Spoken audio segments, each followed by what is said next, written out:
नमस्कार, आप देख रहे हैं लाइव सिटीज। मैं हूं अयाज। आज अचानक गोपालगंज सदर अस्पताल में गोपालगंज के डीएम पहुंच गए, जिसके बाद से अस्पताल प्रशासन में हड़कंप सी मच गई। आप देखिए तस्वीरों में कि किस तरह से गोपालगंज के जो डीएम हैं वो सभी विभागों को जांच कर रहे हैं। सदर अस्पताल में पहुंचे डीएम, उसके बाद जो है इमरजेंसी वार्ड हो, आपका एक्सरे हो, दवा वितरण केंद्र सहित अन्य जो भी वार्डे हैं, ओपीडी सहित सभी वार्डों को डीएम ने जाँच किया है और साफ तौर पर निर्देश दिया है कि सभी वार्डों को व्यवस्थित किया जाए, यानी डॉक्टर को सही समय पर डॉक्टर बैठे और मरीजों का बेहतर इलाज हो। ऐसे में दवा केंद्र को लेकर भी कई बार ये सवाल उठते रहा है कि दवा केंद्र पर काफ़ी भीड़ लगती है, मरीजों को परेशानी होती है, तो दवा केंद्र को भी सही ढंग से संचालित यानी 2 जगहों पर कराने के लिए डीएम ने बात कही है। वहीं डीएम ने कहा है कि जो ओटी है उसको भी ठीक किया जाए, मरीजों का ऑपरेशन यहाँ जो है किया जाए और ख़ास तौर से जो मरीज आते हैं उनको बेहतर सुविधाएँ दी जाए। हालाँकि गोपालगंज सदर अस्पताल में मरीजों की संख्या ज़रूर बढ़ गई है पहले से, चूँकि सदर अस्पताल में व्यवस्थाएं बढ़ी हैं, इलाज भी बेहतर हुआ है, तो गांव-गांव से जो मरीज़ हैं वो भी लगातार अपना इलाज कराने सदर अस्पताल पहुंच रहे हैं, जिसको लेकर आज गोपालगंज के डीएम डॉक्टर नौल किशोर चौधरी जांच करने पहुंचे हुए थे। उन्होंने सदर अस्पताल के कई जो विभाग है उसका जाँच किया, सभी जगहों पर उन्होंने देखा जहाँ पर जो कमियाँ थी उसको लेकर उन्होंने फटकार भी लगाया और साफ तौर पर निर्देश दिया कि जो कमियाँ उसे जल्द पूरा किया जाए और जो स्वास्थ्य विभाग कि जो डॉक्टर्स हैं, जो लोग हैं, सुरक्षाकर्मी हैं, उन पर उन्होंने कहा कि सुरक्षाकर्मी जो तैनात रहें, जो मरीज़ आते हैं उनके साथ कोई दिक्कत ना हो, मरीज़ों को हर हाल में बेहतर इलाज देने की प्रयास किया जाए। ऐसे में आप देखिए कि किस तरह से सभी वार्डों को ओपीडी हो, एसएनसीयू हो, आपका जो है सीटी स्कैन हो, इस सभी चीज़ों को लेकर डीएम ने बात की और सभी लोगों को अलग अलग जो है निर्देश दिया। पार्किंग को लेकर खास तौर पर उन्होंने कहा कि पार्किंग की व्यवस्थाओं को जो सही कराया जाए और साफ तौर पर आप लोग भी सुन लीजिए कि अगर बाहर के आप हैं, अगर पार्क लाकर सदर अस्पताल कैंपस में करते हैं तो आप पर भी कार्रवाई हो जाएगी, यानी आपका चालान कर दिया जाएगा। तो आप अगर बाहर कहीं जाना हो, सदर अस्पताल में नहीं आना हो, पार्किंग के मकसद से आते हो, तो आप सदर अस्पताल में अपने वाहन को पार्क नहीं करें। तो पहले सुनाते हैं कि गोपालगंज के जिलाधिकारी इसको लेकर क्या कुछ बता रहे हैं, सुन लीजिए। सदर अस्पताल में आप सभी जान रहे हैं कि स्वास्थ्य सुविधाओं में काफ़ी बेहतर सुधार हुआ है, बहुत ही बढ़िया अभी रन कर रहा है। लेकिन इसके बावजूद भी मरीजों की सुविधा के लिए हम लोग कुछ और बेहतर प्रयास कर सकते हैं, जो कि अभी हमने सिविल सर्जन साहब को और डीएस साहब को निर्देश दिया है कि कई सुविधाओं को और बेहतर बनाया जाए।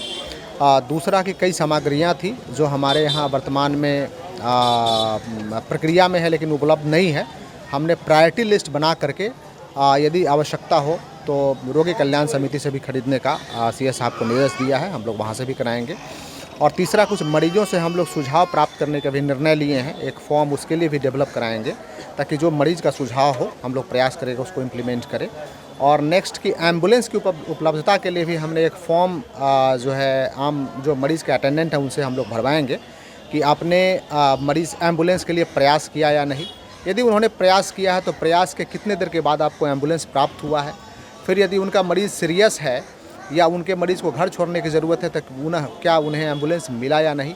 खास करके जो प्रसव के लिए जितनी महिलाएं यहाँ रहेंगी उसके केस में हम लोग इस विशेष सर्वे को करवा रहे हैं। उस पर ज़रूर कार्रवाई करेंगे। एक तो कोई मरीज़ हमें राइटिंग में कंप्लेन दे तो हम ज़रूर जांच कराते हैं। दूसरा, मैं आप लोगों से अनुरोध करूँगा कि ऐसा यदि कोई केस मिलता है आप लोग भी रिकॉर्ड करके हमें भेजें कि कौन व्यक्ति दोषी है, किसने ऐसा करने का प्रयास किया, तो हम उस पर तुरंत एफआईआर करा के भी गिरफ्तार करवाएंगे। अल्ट्रासाउंड में अभी मैंने सीएस साहब से बात किया है, तो अल्ट्रासाउंड के लिए रेडियोलॉजिस्ट की उपलब्धता की आवश्यकता होती है या सरकार के गाइडलाइंस के हिसाब से जो उसने 6 महीना ट्रेनिंग किया है उस डॉक्टर की आवश्यकता होती है। तो ऐसे चिकित्सक हमारे यहाँ नहीं है, लेकिन जो जिनको प्रसव की महिलाएँ हैं, जो गर्भवती हैं, तो उनके लिए हम लोग जो गायनिकोलॉजिस्ट हैं उन्हीं को ऑथोराइज़ किया हुआ, तो उन सभी का अल्ट्रासाउंड हमने कहा है किसी का नहीं छूटना चाहिए। अब उसका 2 कारण है वहाँ लंबी कतार का कि पैथोलॉजी की जांच, एक्सरे की जांच के लिए भी वही काउंटर था और दवा के लिए भी वही काउंटर था। हमने आज से ही कहा है, अभी से ही कहा है कि जो पैथोलॉजी जांच है उसको अलग केंद्र पे कर दें जहाँ से निबंधन कराते हैं, और जो दवा का काउंटर है 2 अलग अलग कमरे में दवा का वितरण का निर्देश दिया है। और आवश्यकता पड़ेगी तो उसको हम लोग और भी डिसेंट्रलाइज करेंगे और भी काउंटर की संख्या बढ़ाएंगे। तो आपने साफ तौर पर गोपालगंज के जिलाधिकारी डॉक्टर नौल किशोर चौधरी को सुना कि किस तरह से उन्होंने कहा है कि जो भी इस अस्पताल में कार्य हो रहे हैं उसे सही ढंग से होना चाहिए और साफ़ सफाई को लेकर खास ध्यान रखा जाए। ऐसे में पार्किंग को लेकर भी उन्होंने कई निर्देश दिया है और जो है जहाँ शौचालय नहीं था वहाँ उन्होंने शौचालय जल्द बनवाने का निर्देश दिया है। ऐसे में जो विभाग हैं उसको सुचारू रूप से चलाने के लिए उन्होंने कहा है। दवा को लेकर भी उन्होंने कई जो है अलग अलग तरीके से दवा काउंटर बढ़ाने की बात कही है। आप देख रहे हैं लाइव सिटीज़, मैं हूं गोपालगंज से अयाज अहमद।